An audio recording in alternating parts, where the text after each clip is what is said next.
ಎಲ್ರಿಗೂ ನಮಸ್ಕಾರ. ಇನ್ಫೋಸ್ಟ್ರೀಮ್ ಯೂಟ್ಯೂಬ್ ಚಾನಲ್ಗೆ ಮತ್ತೊಮ್ಮೆ ಸ್ವಾಗತ. ಈ ವಿಡಿಯೋದಲ್ಲಿ ನಾವು ಇನ್ನೊಂದು ಪ್ರಾಬ್ಲಮ್ ಅನ್ನ ಡಿಸ್ಕಸ್ ಮಾಡ್ತಾ ಹೋಗೋಣ, ಪಾಯ್ಸನ್ ಡಿಸ್ಟ್ರಿಬ್ಯೂಷನ್ಸ್ ಮೇಲೆ. ಸೊ ಕ್ವಶನ್ ಏನು ಹೇಳ್ತಾ ಇರೋದು, 2% of the fuses manufactured by a firm are found to be defective. ಅಂದ್ರೆ ಈಗ 100% ಅವ್ರೇನಾದ್ರೂ ಕೂಡ ಮ್ಯಾನುಫ್ಯಾಕ್ಚರ್ ಮಾಡ್ತಾ ಇದ್ದಾರೆ ಅಂತ ಅನ್ಕೊಳ್ಳಿ ಒಂದು ಫ್ಯೂಸಸ್ ಗಳನ್ನ. ಅದರಲ್ಲಿ 2% ನಮಗೆ ಡಿಫೆಕ್ಟಿವ್ ಬರ್ತವೆ. ಸೊ ಸಾಲ್ವ್ ಮಾಡ್ತಾ ಹೋದಾಗ ನಿಮಗೆ ಕ್ಲಿಯರ್ ಆಗುತ್ತೆ. Find the probability that a box containing 200 fuses contain no defective fuses. ಅಂದ್ರೆ ಒಂದು ಬಾಕ್ಸ್ ಇದೆ, ಆ ಬಾಕ್ಸ್ ಅಲ್ಲಿ 200 ಫ್ಯೂಸಸ್ ಗಳನ್ನ ನಾನು ಪ್ಲೇಸ್ ಮಾಡಿದ್ದೀನಿ.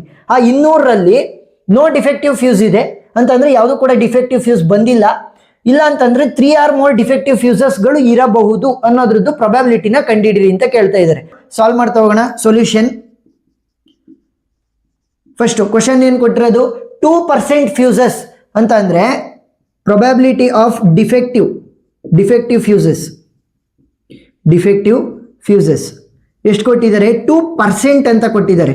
ಅದನ್ನು ನಾನು ಫ್ರಾಕ್ಷನ್ಸಿಗೆ ಕನ್ವರ್ಟ್ ಮಾಡ್ಕೊಂಡ್ರೆ ಈಸಿ ಆಗುತ್ತೆ. So P is equal to 2% ಅಂತಂದ್ರೆ ನೋಡಿ, 2 ಪರ್ ಅಂತಂದ್ರೆ ಡಿವೈಡ್ ಮಾಡಿ, ಸೆಂಟ್ ಅಂತಂದ್ರೆ 100. ಇಷ್ಟೇ ಸಿಂಪಲ್. 2% ಅಂತಂದ್ರೆ 2 ಡಿವೈಡೆಡ್ ಬೈ 100. ನೀಟಾಗಿ ಅರ್ಥ ಮಾಡ್ಕೋಬೇಕು.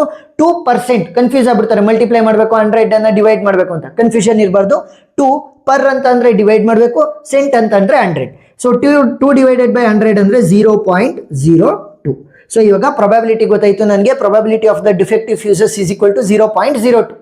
ಅಂದ್ರೆ 100ನ್ನ ನಾನೇನಾದ್ರೂ ಮ್ಯಾನುಫ್ಯಾಕ್ಚರ್ ಮಾಡಿದ್ರೆ 2 ನನಗೆ ಡಿಫೆಕ್ಟಿವ್ ಆಗುವಂತ ಸಾಧ್ಯತೆ ಇದೆ. ಈಗ ನಾನು ಮ್ಯೂ ವ್ಯಾಲ್ಯೂನ ಕ್ಯಾಲ್ಕುಲೇಟ್ ಮಾಡ್ತೀನಿ. Mu is equal to N P. So ನಾನೇನು ಹೇಳ್ತಾ ಇರೋದು, 200 ಫ್ಯೂಸಸ್ ಗಳ ಜೊತೆಗೆ ನಾನು ಕಂಪೇರ್ ಮಾಡ್ತಾ ಇರೋದು. ಸೊ ಎನ್ ವ್ಯಾಲ್ಯೂ ಏನಾಗಿರುತ್ತೆ, 200. So mu is equal to 200 into probability ಎಷ್ಟಿದೆ, 0.02. ಸೊ ಮ್ಯೂ ವ್ಯಾಲ್ಯೂ ಏನಾಗುತ್ತೆ, 2 2s are 4. ಸೊ ಕ್ಯಾಲ್ಕುಲೇಟರ್ ಅನ್ನ ಯೂಸ್ ಮಾಡ್ತಾ ಹೋಗಿ. 200 ಇಂಟು 0.02. ಸೊ ವ್ಯಾಲ್ಯೂ ಎಷ್ಟು ಬರುತ್ತೆ ನಮಗೆ, 4. So mu value is equal to 4. So mu ಅನ್ನ ನಾವು ಎಂ ಅಂತ ಕೂಡ ಕರಿತಾ ಹೋಗ್ಬೋದು, ಗೊತ್ತಾಯ್ತಾ. So M value will be equal to mu. So mu value ಎಷ್ಟು ಬಂದಿದೆ ನನಗೆ, 4. ಈಗ ನಾವು ಪಾಯ್ಸನ್ ಡಿಸ್ಟ್ರಿಬ್ಯೂಷನ್ಸ್ ಫಾರ್ಮುಲಾನ ಯೂಸ್ ಮಾಡ್ತಾ ಹೋಗೋಣ. ಫಾರ್ಮುಲಾ ಏನು ಹೇಳೋದು, P of X will be equal to M power X into E power minus M whole divided by X factorial.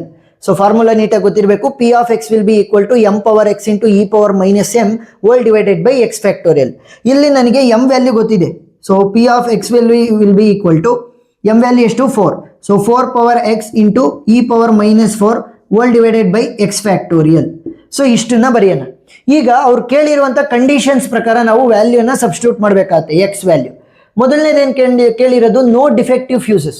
So ಮೊದಲನೇ ಕ್ವಶನ್ ಪ್ರಕಾರ ನಮಗೆ ಪಿ ಆಫ್ 0ನ ಕ್ಯಾಲ್ಕುಲೇಟ್ ಮಾಡ್ರಿ ಅಂತ ಹೇಳ್ತಾ ಇದ್ದಾರೆ. ಅಂದ್ರೆ ನೋ ಡಿಫೆಕ್ಟಿವ್ ಫ್ಯೂಸಸ್ ಅಂತ ಅಂದ್ರೆ 0 ಅಲ್ವಾ. ಸೊ ಪ್ರೊಬಬಿಲಿಟಿ ಆಫ್ 0 ಎಷ್ಟಿದೆ ಅಂತ ಸಿಂಪಲ್ ನೋಡಿ. ಇಲ್ಲಿ ಎಕ್ಸ್ ಇರುವಂತ ಜಾಗದಲ್ಲಿ 0 ಹಾಕಿದ್ದೀನಿ ಅಂದ್ರೆ ಎಕ್ಸ್ ಎಲ್ಲೆಲ್ಲಿದೆ ಅಲ್ಲೆಲ್ಲ ಕೂಡ ನಾನು 0ನ ಹಾಕ್ಬೇಕು. So 4 power 0 into E power minus 4 whole divided by 0 factorial. ಸರಿನಾ. ಎಕ್ಸ್ ಇರುವಂತ ಜಾಗಕ್ಕೆ ನಾವೆಲ್ಲ 0ನ ರೀಪ್ಲೇಸ್ ಮಾಡಿದೀವಿ. ಸೊ ಅದನ್ನ ಯಾವ ರೀತಿ ಕ್ಯಾಲ್ಕುಲೇಟ್ ಮಾಡಬೇಕು ಅಂತ ನಾನು ತೋರಿಸ್ತಾ ಹೋಗ್ತೀನಿ ಆಮೇಲೆ. ಈಗ ಎರಡನೇ ಕ್ವಶನ್ ಏನ್ ಹೇಳ್ತಾ ಇರೋದು, 3 ಆರ್ ಮೋರ್ ಡಿಫೆಕ್ಟಿವ್ ಫ್ಯೂಸಸ್ ಅಂತ ಅಂದ್ರೆ ಅವ್ರು ಕೇಳ್ತಾ ಇರೋದು P of X greater than or equal to 3 ಅನ್ನ ಕೇಳ್ತಾ ಇದ್ದಾರೆ. ಈಗ ನೋಡಿ ಅವ್ರು ಏನಂತ ಕೇಳ್ತಾ ಇರೋದು ಅಂದ್ರೆ, P greater than or equal to 3 ಅಂದ್ರೆ 3 4 5 6 7 ಅಪ್ ಟು ಎಲ್ಲಿವರೆಗೂ, 200 ವರೆಗೂ. ಸೊ 3 ಇಂದ 200 ವರೆಗೂ ಈ ತರ ಕ್ಯಾಲ್ಕುಲೇಟ್ ಮಾಡ್ತಾ ಹೋದ್ರೆ ರಾತ್ರಿ ಆದ್ರೂ ಕೂಡ ಆಗಲ್ಲ. ಸೊ ಅದಕ್ಕೋಸ್ಕರ ಏನ್ ಮಾಡಬೇಕು, ನೀಟಾಗಿ ಹೇಳ್ಕೊಡ್ತೀನಿ ನೋಡಿ.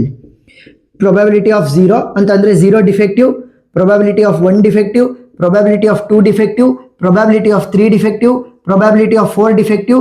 ಇದೇ ತರ ನಾವು ಪ್ರೊಬಬಿಲಿಟಿ ಆಫ್ 200 ಡಿಫೆಕ್ಟಿವ್ ವರ್ಗು ಕೂಡ ಕ್ಯಾಲ್ಕುಲೇಟ್ ಮಾಡಿದ್ರೆ ಟೋಟಲ್ ಅಷ್ಟನ್ನು ಸಮ್ ಮಾಡಿದ್ರೆ ಎಷ್ಟಕ್ಕೆ ಈಕ್ವಲ್ ಆಗಬೇಕು, 1ಗೆ. ಅಂತ ಅಂದ್ರೆ probability of all the events or all the outcomes will be equal to 1 ಅಂತ ಅಂದ್ರೆ ಒಂದು ಕಾಯಿನ್ ಅನ್ನ ಟಾಸ್ ಮಾಡಿದೆ ಅಂತಂದ್ರೆ ಒಂದು ಹೆಡ್ ಬೀಳ್ಬೋದು, ಟೈಲ್ ಬೀಳ್ಬೋದು.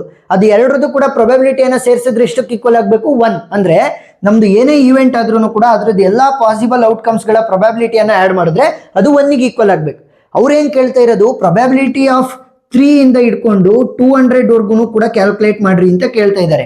ಕಷ್ಟ ಆಗುತ್ತಲ್ವಾ. ಸೊ ಅದಕ್ಕೋಸ್ಕರ ಏನ್ ಮಾಡ್ತೀನಿ, ಪಿ ಆಫ್ 0 1 2 ಅನ್ನ ಆ ಕಡೆ ಕಳಿಸ್ತೀನಿ, 1 ಇಂದ ಆ ಕಡೆ. ಸೊ 1 ಆಲ್ರೆಡಿ ಇತ್ತು, ಸರಿನಾ. ಈಕ್ವಲ್ಸ್ ಇಂದ ಆ ಕಡೆ 1 ಆಲ್ರೆಡಿ ಇತ್ತು, ಇವಷ್ಟನ್ನು ಕೂಡ ಆ ಕಡೆ ಕಳಿಸ್ತೀನಿ. P of 0 plus P of 1 plus P of 2. ಸರಿನಾ? ಇದಷ್ಟು ಕೂಡ ಆ ಕಡೆ ಕಳಿಸ್ತೀನಿ.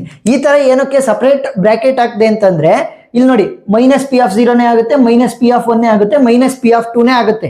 ಪ್ಲಸ್ ಇರೋದು ಆ ಕಡೆ ಹೋದಾಗ ಮೈನಸ್ ಆಗೋದು. ಆದ್ರೆ ನನಗೆ ಕ್ಯಾಲ್ಕುಲೇಷನ್ ಈಸಿ ಆಗ್ಲಿ ಅಂತ ಪಿ ಆಫ್ 0 1 2 ಅಷ್ಟನ್ನು ಕೂಡ ಕ್ಯಾಲ್ಕುಲೇಟ್ ಮಾಡಿ ಆಡ್ ಮಾಡ್ಬಿಡ್ತೀನಿ. ಆಡ್ ಮಾಡ್ಬಿಟ್ಟು ಆಮೇಲೆ ಮೈನಸ್ ಅನ್ನ ಹಾಕ್ತೀನಿ ಅಷ್ಟಕ್ಕೂ ಕೂಡ ಅಲ್ವಾ, ಸೇಮ್ ಆನ್ಸರೇ ಬರುತ್ತೆ. ಸರಿನಾ? ಇವಾಗ ನಾನು ಕ್ಯಾಲ್ಕುಲೇಟ್ ಮಾಡ್ಬೇಕಾಗಿರೋದೇನು, ಪಿ ಆಫ್ 0ನ ಕ್ಯಾಲ್ಕುಲೇಟ್ ಮಾಡಬೇಕು, ಪಿ ಆಫ್ 1 ಕ್ಯಾಲ್ಕುಲೇಟ್ ಮಾಡಬೇಕು, ಪಿ ಆಫ್ 2 ಅನ್ನ ಕ್ಯಾಲ್ಕುಲೇಟ್ ಮಾಡಬೇಕಾಗುತ್ತೆ. ಪಿ ಆಫ್ 0 1 2 ಸೊ ಈ ಮೂರನ್ನ ಕ್ಯಾಲ್ಕುಲೇಟ್ ಮಾಡಿ 1 ಇಂದ ಸಬ್ಸ್ಟ್ರಾಕ್ಟ್ ಮಾಡಿಬಿಟ್ರೆ ನನಗೆ ವ್ಯಾಲ್ಯೂ ಸಿಗುತ್ತೆ. ಸೊ ಪಿ ಆಫ್ 0 ಅಂತಂದ್ರೆ ಎಕ್ಸ್ ಜಾಗಕ್ಕೆ 0, 4 power 0 into E power minus 4 whole divided by 0 factorial. Next 1 ಅಂತಂದ್ರೆ ಎಕ್ಸ್ ಜಾಗಕ್ಕೆ 1, 4 power 1 into E power minus 4 whole divided by 1 factorial.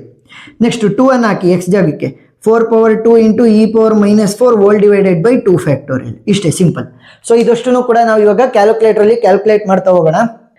ಈಗ ನೋಡಿ 4 power 0 into E power minus 4 whole divided by 0 factorial ಬೇಕಲ್ವಾ? Very simple. First 4 power 0ನ ಹೊಡೀರಿ, 4 power 0 ಸರಿನಾ? Next multiplication symbol e power minus 4 ಬರೆಸ್ಬೇಕು. Simple. E ಬೇಕು ಅಂತಂದ್ರೆ shift ಒತ್ತಿ ಆಮೇಲೆ ಲ್ಯಾನ್ ಒತ್ತಿರಿ, ಇ ಬರುತ್ತೆ. ಶಿಫ್ಟು ಲ್ಯಾನ್ ನೋಡಿ ಇ ಬಂತಲ್ವಾ? ನೆಕ್ಸ್ಟ್ ಓಪನ್ ಬ್ರ್ಯಾಕೆಟು ಮೈನಸ್ ಬರೆಸ್ಬೇಕಿಲ್ಲಿ, ಅದಕ್ಕೋಸ್ಕರ ಏನು ಮಾಡ್ತೀವಿ, ಈ ಸಿಂಬಲ್ ಅನ್ನು ಯೂಸ್ ಮಾಡ್ತೀವಿ. ಗೊತ್ತಾಯ್ತಾ? ಈ ಸಿಂಬಲ್. ಸೊ ಮೈನಸ್ ಬಂತು, ಏನಿದೆ ಅಲ್ಲಿ 4. ಸೊ 4 ಅನ್ನು ಒತ್ತಿ close the bracket. Division symbol ಅನ್ನು ಒತ್ತಿ 0 ಫ್ಯಾಕ್ಟೋರಿಯಲ್ ಇರೋದು. ಸೊ 0 ಫ್ಯಾಕ್ಟೋರಿಯಲ್ ಯಾವ ರೀತಿ ಬರ್ಸೋದು, shift into x inverse. So first shift ಅನ್ನ ಪ್ರೆಸ್ ಮಾಡಿ ಆಮೇಲೆ ಎಕ್ಸ್ ಇನ್ವರ್ಸ್ ಅನ್ನ ಪ್ರೆಸ್ ಮಾಡಿ ಫ್ಯಾಕ್ಟೋರಿಯಲ್ ಬಂತು. ಈಸ್ ಈಕ್ವಲ್ ಟು ನೋಡಿರಿ ವ್ಯಾಲ್ಯೂ ಎಷ್ಟು ಬರುತ್ತೆ ನಮಗೆ, ಪ್ರೊಬ್ಯಾಬಿಲಿಟಿ 0.01831 ಸರಿನಾ? ಡೆಸಿಮಲ್ ಆದ್ಮೇಲೆ 4 ಸಾಕು ಸರಿನಾ? Next 4 power 1 4 power 1 into E power minus 4 ಬರೆಸ್ಬೇಕು. ಯಾವ ರೀತಿ, ಶಿಫ್ಟು ಲ್ಯಾನ್ ಅನ್ನು ಒತ್ತಿದ್ರೆ ಇ ಬರುತ್ತೆ, ಓಪನ್ ಬ್ರ್ಯಾಕೆಟ್ ಈ minus symbol 4 closed bracket division symbol ಅನ್ನು ಹಾಕಿ ನೆಕ್ಸ್ಟ್ 1 ಫ್ಯಾಕ್ಟೋರಿಯಲ್ ಬೇಕು. So 1 shift X inverse is equal to ಹೊಡೆದ್ರೆ ಪ್ರೊಬ್ಯಾಬಿಲಿಟಿ ಬಂತು ಎಷ್ಟು, 0.0732 ಸಾಕು. ನೆಕ್ಸ್ಟ್ 2ಗೆ, ಸೊ 2ಗೆ ಯಾವ ರೀತಿ ಕಂಡುಹಿಡಿಯೋದು, ಸಿಂಪಲ್. 4 ಪವರ್ 2 ಇಂಟು ಇ ಯಾವ ರೀತಿ ಬರೆಸ್ತೀರಾ, ಶಿಫ್ಟು ಲ್ಯಾನ್ ಹೊಡೆದ್ರೆ ಇ ಬರುತ್ತೆ, ಓಪನ್ ಬ್ರ್ಯಾಕೆಟು ಆಮೇಲೆ ಮೈನಸ್ 4 ಬರೆಸ್ಬೇಕು. ಸೊ ಅದಕ್ಕೋಸ್ಕರ ಈ ಸಿಂಬಲ್ ಹೊಡೆದ್ರೆ ಮೈನಸ್ ಬಂತು, 4 ಅನ್ನು ಒತ್ತಿ close the bracket, division symbol 2 factorial. So 2 shift X inverse value ಎಷ್ಟು ಬಂತು, 0.1465 ಸಾಕು. Final answer for P of 0 is 0.0183. ಇಲ್ಲಿ ಆಲ್ರೆಡಿ ನಮಗೆ ಪಿ ಆಫ್ 0 ವ್ಯಾಲ್ಯೂ ಗೊತ್ತಿತ್ತು. ನೆಕ್ಸ್ಟ್ ಪಿ ಆಫ್ 1 ಅನ್ನ ಕ್ಯಾಲ್ಕುಲೇಟ್ ಮಾಡಿದೆ, ಪಿ ಆಫ್ 2 ಅನ್ನ ಕ್ಯಾಲ್ಕುಲೇಟ್ ಮಾಡಿದೆ. ಅಷ್ಟನ್ನು ಕೂಡ ಫಸ್ಟ್ ಆ್ಯಡ್ ಮಾಡ್ಕೊತೀನಿ, ಪಿ ಆಫ್ 0 1 2 ಅನ್ನ. ಆಮೇಲೆ ಏನು ಮಾಡ್ತೀನಿ, ಅದ್ರ ಸಮ್ ಅನ್ನ ನಾನು 1 ಇಂದ ಸಬ್ಸ್ಟ್ರಾಕ್ಟ್ ಮಾಡಿದರೆ 0.7619. So this is the probability. ಈ ತರ ಸ್ಟೆಪ್ ಬೈ ಸ್ಟೆಪ್ ಸಾಲ್ವ್ ಮಾಡ್ತಾ ಹೋದಾಗ ನಿಮಗೆ ಫುಲ್ ಆನ್ ಫುಲ್ ಮಾರ್ಕ್ಸ್ ಸಿಗ್ತಾ ಹೋಗುತ್ತೆ. ನಾನು ಸೈಡ್ಗೆ ಹೋಗ್ತೀನಿ, ನೀವು ಸ್ಕ್ರೀನ್ ಶಾಟ್ ತಗೋಂತ್ರಿ. ಸೊ ವಿಡಿಯೋ ಇಷ್ಟ ಆಗಿದ್ರೆ ಸಬ್ಸ್ಕ್ರೈಬ್ ಆಗೋದನ್ನ ಮರಿಬೇಡಿ. ಎಕ್ಸ್ಟ್ರಾ ಪ್ರಾಬ್ಲಮ್ಸ್ ವಿಡಿಯೋ ಲಿಂಕ್ಸ್ ನಾನು ಡಿಸ್ಕ್ರಿಪ್ಷನ್ ಅಲ್ಲಿ ಕೊಟ್ಟಿರ್ತೀನಿ, ನೀವು ನೋಡಬಹುದು. Thank you for watching.